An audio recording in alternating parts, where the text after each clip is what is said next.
Hai, welcome back. Gadis Bola akan menyajikan informasi seputar Timnas Indonesia sebagai berikut.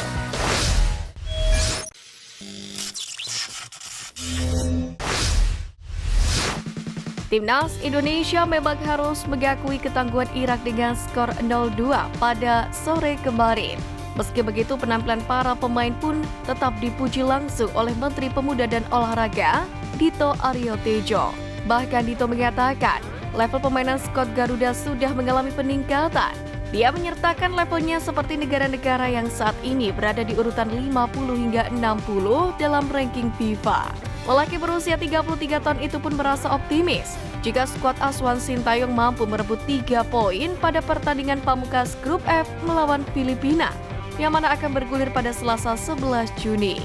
Sebab menurut Dito, Timnas Indonesia telah melakukan persiapan yang cukup matang menjelang 2 laga ini. Sehingga Timnas Indonesia memiliki peluang untuk meraih kemenangan atas The Ascals tetap terbuka. Pemain Irak Zidane Iqbal mengaku hampir pingsan gara-gara perubahan kick-off. Apalagi menurut Iqbal, duel melawan skuad Garuda berjalan cukup sengit. Dia menambahkan keunggulan jumlah pemain menjadi keunggulan tersendiri bagi skuadnya. Timnas Indonesia memang harus bermain dengan 10 pemain usai Jordi Amat diusir wasit di menit ke-59. Jordi Amat dihukum kartu merah setelah melanggar Yusuf Ali Amin. Wow, saya rasa kalian mengubah waktu kick-off dari 19.30 jadi jam 4 sore. Itu gila, saya bisa saja pingsan dalam waktu 20 menit. Ini pertandingan yang bagus. Jelas Zidane Iqbal.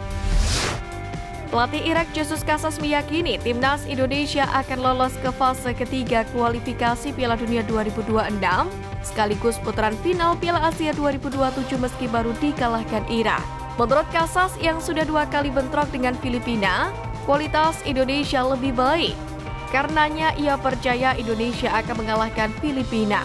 Adapun Irak dipastikan tak mengendurkan permainan dalam laga terakhirnya menghadapi Vietnam pada Selasa mendatang.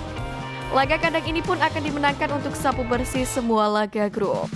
Saya pikir Indonesia akan jadi tim selanjutnya yang lolos ke fase ketiga kualifikasi Piala Dunia 2026. Dengan susunan pemain yang sekarang dimiliki, saya yakin Indonesia akan menang melawan Filipina. Ucap pelatih asal Spanyol itu saat jumpa pers setelah pertandingan. Jordi Amat menjadi sorotan usai mendapatkan kartu merah di laga Timnas Indonesia versus Irak pada Kamis kemarin. Pelatih Timnas Indonesia Sintayong sendiri pasang badan terhadap anak asuhnya yang melakukan kesalahan tersebut. Ia menepis anggapan penampilan Jordi Amat tergerus usia sehingga kerap melakukan kesalahan. Bahkan menurut Sintayong, Jordi Amat masih menjadi salah satu pemain terbaik. Tak hanya Sintayong yang melihat Jordi Amat tampil solid sepanjang laga, kecuali tackle telatnya ke Yusuf Amin, namun juga salah satu media Arab Win-Win. Dalam ulasan mereka mengatakan, Kapten Indonesia Jordi Amat memainkan salah satu permainan terbaiknya di babak pertama, di mana Jordi mampu membatasi pergerakan penyerang singa Mesopotamia, Ayman Hussein, dengan tidak mengizinkannya untuk mengumpan atau mencetak gol.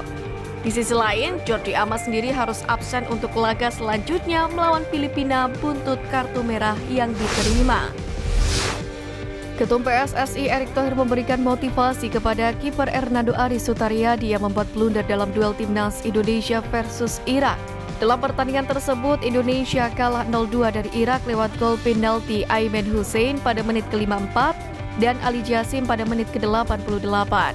Dalam hal ini, gol Ali Jasim yang menggenapkan kemenangan Irak jadi 2-0 itu tercipta karena kesalahan Hernando Ari, di mana kiper Persebaya Surabaya tersebut terlalu lama menguasai bola setelah mendapatkan back pass dari Asnawi Magualam.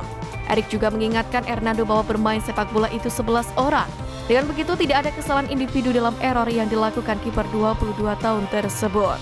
ET pun mengingatkan untuk kembali bangkit bersama-sama untuk mengalahkan Filipina. Saya cuma mengingatkan, lawan Filipina tidak mudah. Kalian harus bisa main lebih bagus dari kali ini. Sepakat. Kapten Timnas Indonesia Asnawi Magualam Bahar dan striker Irak Ayman Hussein sepakat dengan kualitas rumput SUGBK yang kurang bagus. Bahkan menurut Ayman, kondisinya jauh dari stadion internasional yang lain. Kondisi rumput GBK kurang optimal karena sempat digunakan untuk konser musik. Meski pengelola GBK telah berusaha untuk memulihkan kondisi lapangan, hingga hari pertandingan belum maksimal. Tentu kondisi ini cukup disayangkan, apalagi menurut Asnawi hal ini sudah diperingatkan beberapa minggu sebelumnya, kalau Stadion GBK berharap jauh lebih baik. Pelatih Timnas Indonesia Sintayong punya hal khusus yang ingin dibenahinya jika timnya berhasil lolos ke putaran ketiga kualifikasi Piala Dunia 2026 zona Asia. Kedua hal itu adalah bisa lebih baik secara mental dan kualitas umpan. Bahkan, Timnas Indonesia sendiri sudah bersiap untuk melakukan perubahan major secara permainan jika mendapatkan tiket putaran ketiga. Pasalnya, Sintayong mengatakan skuad Garuda harus siap ketika berjumpa dengan tim-tim top Asia. Namun terdekat skuad Garuda akan lebih dulu fokus kepada Filipina. Karenanya Indonesia wajib menang untuk bisa lolos ke putaran ketiga. Saya akan mempersiapkan tim ini untuk menjadi lebih baik. Tidak ada tempat lagi buat kita mundur, kita harus bekerja keras lebih. Memang saya juga tidak menganggap tim Filipina mudah, para pemain kita harus bekerja keras. Tegas Sintayong. Ketum PSSI Erick Thohir memastikan pemain diaspora Calvin Verdong siap dimainkan bersama Timnas Indonesia saat melawan Filipina nanti. Kepastian itu disampaikan setelah proses peralihan asosiasi dari KNVB ke PSSI sudah mendapatkan persetujuan dari FIFA. PSSI pun langsung mengirimkan surat persetujuan dari FIFA itu kepada pihak AFC pada Rabu kemarin. Kehadiran Verdong yang kini bermain bagi klub Liga Belanda NEC Nijmegen pun akan menambah kekuatan di lini belakang Timnas Indonesia. Calvin Verdong dan JIZES resmi memperkuat Timnas Indonesia asuhan Sintayong yang bakal tampil kontra Filipina pada 11 Juni nanti. Ketika menghadapi Irak, JIZES duduk di bangku cadangan namun tidak pernah meninggalkannya karena tidak dalam keadaan bugar. Hal itu tak terlepas karena bek Venezia ini baru tiba dari Italia pada beberapa jam sebelum laga. Jadi tidak bisa langsung dimainkan. Kini untuk laga kontra Filipina, pemain berusia 24 tahun itu bakal bisa diandalkan sejak menit pertama dan diperkirakan bakal langsung menjadi starter untuk mengisi ketiadaan Jordi Amat. Tidak hanya JIZES, ST juga bisa mulai memainkan Calvin Verdong yang sudah resmi menjadi WNI pada pekan ini dan langsung mendapatkan izin dari FIFA untuk bermain. Dalam dua laga sebelumnya kontra Tanzania dan Irak, Sintayong memainkan Saint Patinama sebagai starter. Namun kualitas Verdong benar-benar berbeda ketimbang Patinama. Mengingat bek kiri berusia 27 tahun itu bermain untuk NEC Nijmegen yang saat ini tengah bersaing di papan atas Liga Belanda. Patinama sendiri diperkirakan bakal dicadangkan untuk laga kontra Filipina nanti, yakni demi memberi kesempatan kepada Verdong untuk laga debut.